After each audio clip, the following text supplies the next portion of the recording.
छत्रपतींची भूमिका केली. छत्रपतींमधला कुठला गुण रितेशला सगळ्यात जास्त भावला?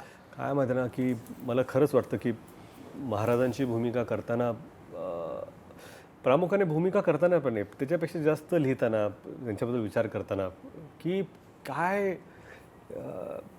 काय व्यक्ती ह्या मातीत जन्माला आली आणि काय काय गोष्टी त्यांच्यावर घडल्या, कसे कसे त्यांनी विचार केले. परिस्थिती काय आहे की वडील जेव्हा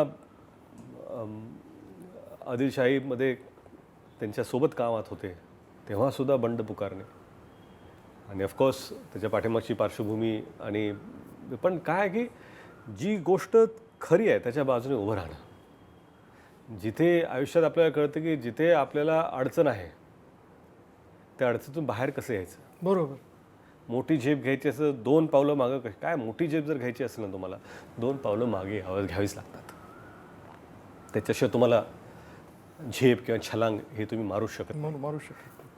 ती स्ट्रॅटेजी आपण गनिमी कावा, ठीक आहे हे शब्द नंतर आला गनिमी कावा म्हणून, परंतु त्याचा वापर करणे आणि फक्त स्ट्रॅटेजीज वॉर स्ट्रॅटेजीज म्हणून नव्हे तर महिलांचं आदर करणे, ते रांजाच्या पाटलाचे हात कापणे असतील, की कुठलीही महिला आपल्या स्वराज्यात ती सुरक्षित कशी राहील याचा प्रामाणिक प्रयत्न. आणि कसं आहे माहिती, मला असं वाटतं की रांजाच्या पाटलाचं जरी पाहिलं तुम्ही तर हातपाय छाटून चौरंग गेलं आहे आणि त्याला म्हणलं की पारावर ठेवा त्याला, म्हणलं येता जाता लोकांना कळलं पाहिजे, कळू देत. म्हणजे त्या काळातली ती ॲडव्हर्टायझिंग बोर्डच होती.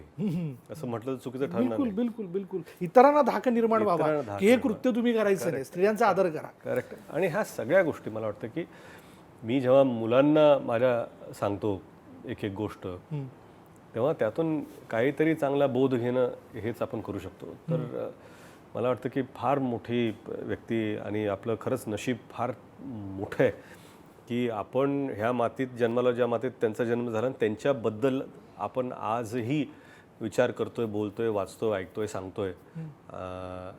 असा राजा मला जगात सांगा जो राजा 300 वर्षापूर्वी जन्माला आला